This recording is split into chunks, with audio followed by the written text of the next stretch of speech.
Hello, I'm Matthew Malcolm with Pacific Nut Producer Magazine, reporting to you here from the headquarters of the Almond Board of California. I'm here with Richard Waycott here in Modesto. Wanted to give a progress report on the 2020 crop. We've had a lot of exciting and rather unwelcoming things that have transpired over the last months, especially here with the wildfires, but wanted to talk about the impact of that as well, although we haven't experienced any direct impacts from the fires.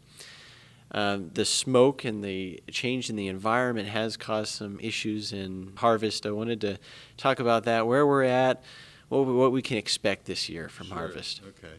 Well, this is going to be a banner year, despite fires and COVID and everything else that's affecting us.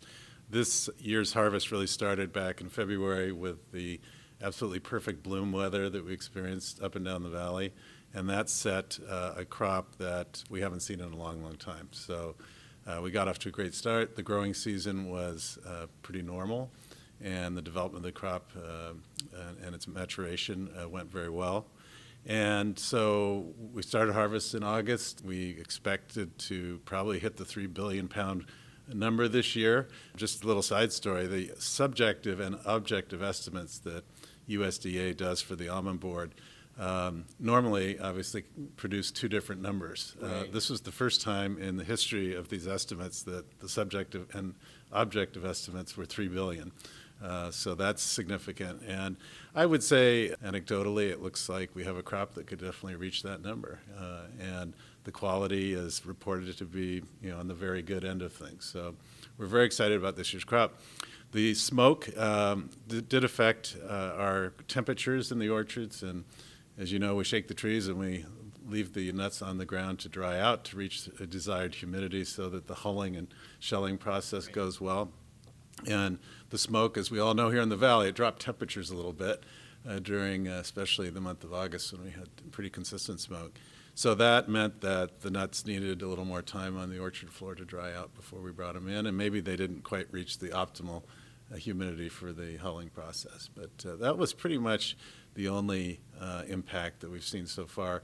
I do get asked sometimes, are you going to have smoky nuts? And unlike the poor Napa and Sonoma wine grape growers right now that do face that problem, I think the only impact of the smoke for us is really the delayed pickup of the nuts off the orchard floor. Right, so if it was delayed, then there could potentially be some increased ant damage or navel orange worm. What are you seeing so far as the damage goes? Well, that certainly is a possibility. Again, we only have 1 month of data, and that data in the first month of August, the inedible percentage was about normal. So we haven't seen statistically any variance on that would be negative, but again, it's early days. And if the nuts aren't fully, dried and prepared when they get to the huller and processor, is there any potential impact there of bottlenecking or stockpiling? Yeah, it would slow down the process somewhat. You wouldn't have the throughput that you would normally have, but that would be pretty much the only impact on the operations. Yeah, but overall, it sounds like things are actually really good for the almond industry, right? With the great pollination, and you really think we can hit that 3 billion pound crop this year, huh? I do, and there's some out there that say we might go over it. The old saying is that large crops get larger and smaller crops get smaller, so we'll see. But I think, just briefly, we started out this year with a carry-in from the 2019 crop of about 450 million pounds, which is considerably larger than we've had in past years. The 19 crop was 12% larger than the 18 crop, so we had quite a few more nuts coming in, and that ended up with a larger carry-out or carry-in to this year. But really, it turned out to be a good number. We often end up our crop year with really not enough product to ship in August and early September when we're harvesting, but we're not ready to ship new crops. So this year allowed us to do that. So we ended up last year with a record crop and also record shipments. We were up about 5% in shipments. This year, just the month of August, of course, our receipts are up about 40% over last year, just in the month of August, which, of course, with a larger crop you would expect.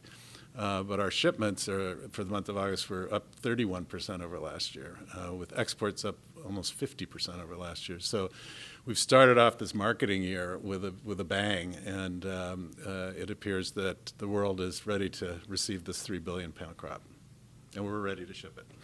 Nice, nice. We're looking forward to that, and looking forward to the Almond Conference this year. It's like many other meetings and events, is going to be held virtually. So can you just briefly tell us what we can expect in that?